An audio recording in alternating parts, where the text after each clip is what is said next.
இருந்தாலும் இந்த green park பள்ளியை பொறுத்த வரைக்கும் இப்போ 7ஆம் ஆண்டு தொடர்ந்து பள்ளி கல்வி இதில் இருக்கட்டும், படிப்பு மார்க் எடுக்கிறதுல ஆகட்டும், மற்ற நிகழ்ச்சியிலும் பல்வேறு சாதனைகள் அடிக்கடி நான் பத்திரிகையில் பார்க்கும்போது தெரியும். கிரீன் பார்க் பள்ளி மாணவி முதலிடம் பரிசு பெற்றார், அதுதான் வரும். இப்போ கூட அந்த ஆண்டறிக்கை படிக்கும்போது பார்த்தேன்.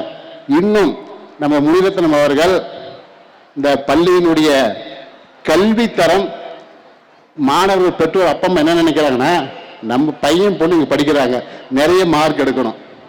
அது என்ன வழி? அதுதான். அதுக்காக இன்னும் சிறந்த ஆசிரியர்களையும் ஓய்வு பெற்ற கல்வி மான்களை தேர்ந்தெடுத்து நம்ம நந்தகுமார் கேட்ட சொல்லுவார், நிறைய பேர் சொல்லுவார். அவர்களை கூட்டு வந்து ஆலோசகரை வைத்து இந்த கடத்தூர் பகுதியில் மாணவ செல்வங்கள் நன்றாக படித்தால் இந்த சுற்று வட்டார கிராமம் முழுவதும் இன்னும் 10 ஆண்டு 20 ஆண்டு கழிச்சு உயர்ந்த நிலைக்கு வரும். அதுதான் ஒரு கல்வியினுடைய தரம் எப்படி இருக்கிறதோ அது போலதான் சுற்று வட்டார கிராமங்களும். கல்வி தரம் எல்லாரும் நல்லா படிச்சுட்டா எந்த பிரச்சனையும் வராது. அதனால தயவு செஞ்சு இப்போ தருமபுரி மாவட்டத்தை பொறுத்த வரைக்கும் 1996ஆம் ஆண்டால கணக்கெடுத்த 50% தான் பயிற்சி கல்வி தரம். அது பெண்கள் பெண்ணாகரம் பகுதியில் ரொம்ப ரொம்ப கம்மி. ஆனா இப்போ தருமபுரி மாவட்டத்தில் நம்ம கோவிந்தசாமி மேல சொன்ன மாதிரி 90% மேல உயர்கல்வியை படிக்கிறாங்க. அந்த அடிப்படையில் எல்லா பெற்றோரும் தன்னுடைய குழந்தை நன்றாக படிக்க வேண்டும், படிக்க வைக்க வேண்டிய எண்ணம். அதான் சொல்லுவாங்க, எந்த குழந்தையும் நல்ல குழந்தை தான் இந்த மண்ணில் பிறக்கையிலே. நல்லவர் ஆவதும் தீயவர் ஆவதும் அன்னை வளர்க்கையில் சொல்லுவாங்க. ஆனா நான் என்ன சொல்றேன்னா, ஆசிரியர் வளர்க்கையில தான் சொல்றேன். ஏன்னா ஆசிரியர்கள் தான் அதிகமா குழந்தைகளை காலை முதல் மாலை வரை பள்ளிக்கூடத்தில் தான் இருக்கிறாங்க. 1ஆம் வகுப்புல எல்கேஜி யூகேஜி 1வது எல்லாமே. வீட்டில் அப்பா அம்மா என்ன பண்றாங்க, சாயந்தரம் 5 மணி 6 மணிக்கு வருவாங்க. சாப்பிட்ற டைமு கொஞ்ச நேரம் தான், விளையாடுவாங்க. அப்பா அம்மா திட்ட மாட்டாங்க, சரி போட முடிவாங்க. ஆனால் நல்ல பழக்க வழக்கங்களை கற்றுத்தருபவர் ஆசிரியர்கள் மட்டும்தான். அதனால உங்களை நம்பி வரும் இந்த குழந்தைகளுக்கு ஆசிரியர் மக்கள் நல்ல குழந்தைகளை ஆக்குவது உங்கள் கையில் என்பதை தெரிவித்துக் கொண்டு, ஒவ்வொரு ஆசிரியரும் இன்னும் அதிகப்படான நீங்க கல்வி அறிவை பெற்று அதை மாணவ செல்வங்களுக்கு உருவாக்குங்கள் என தெரிவித்துக் கொண்டு, அதேபோல் நிறைய ஒரே ஒரு செய்தி, நிறைய தாய்மார்கள் வந்திருக்கிறீங்க. ஏன் ஒரு குழந்தைக்கு அப்பா அம்மா 2 பேரும் தான் வரணும் ஆண்டு விழா, ஆனா ஆண்கள் குறைவா இருக்காங்க, பெண்கள் தாய்மார் தான் அதிகமாக இருக்கிறாங்க. என்ன காரணம்? ஆண்கள் சம்பாதிக்க போயிருக்கலாம், வெளியில் வேலைக்கு போயிட்டாங்க.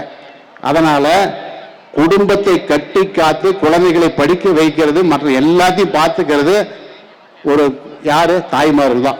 அதனால பெண்கள் முக்கியத்துவம் வாய்ந்தவர்கள். ஒரு பெண் தான் நன்றாக உழைத்து அந்த குடும்பத்தை கட்டி காத்து குழந்தைகளை வளர்த்து அந்த குழந்தைகளுடைய அந்த குடும்பத்துடைய பெருமையை சேர்ப்பவர்.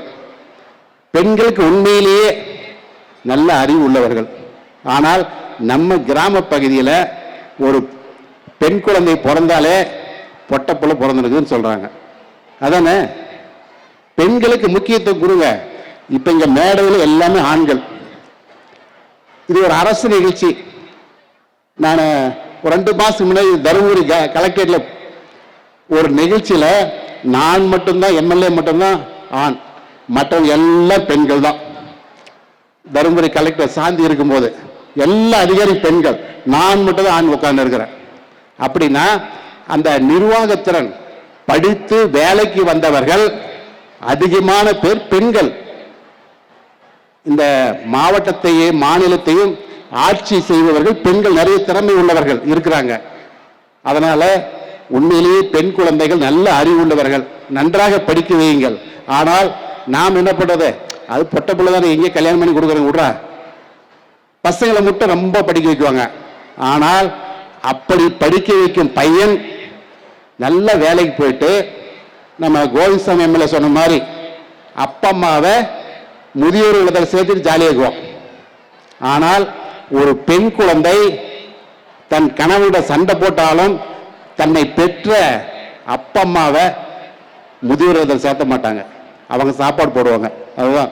அதனால பெண் குழந்தைகளை நன்றாக படிக்க வையுங்கள் என்று இந்த நேரத்தில் கேட்டுக்கொண்டு, இந்த பள்ளிக்கூடம் நான் முன்னே சொல்ல திரும்பவும் சொல்லுவேன், நம்ம முனிரத்னம் இந்த ஆண்டை விட அடுத்த ஆண்டு, இந்த ஒரு ஆண்டு இன்னும் அதிகமான ஆசிரியர், திறமையான ஆசிரியர் பெருமக்களுடைய அறிவுரைகளை கேட்டு மாணவ செல்வங்களுக்கு நன்றாக கல்வியை கற்றுத் தருவார் என்ற உறுதியோடு இந்த பள்ளியினுடைய வளர்ச்சிக்காக இங்கு வருகிறத நீங்கள் அனைவரும் இந்த பள்ளிக்கு பெருமை சேர்க்க கேட்டுக்கொண்டு, தங்கள் குழந்தைகளையும் நன்றாக படிக்க வைக்கிறீர்கள் என்று அந்த குழந்தைகளையும் வாழ்த்து விடைபெறுகிறேன். நன்றி, வணக்கம்.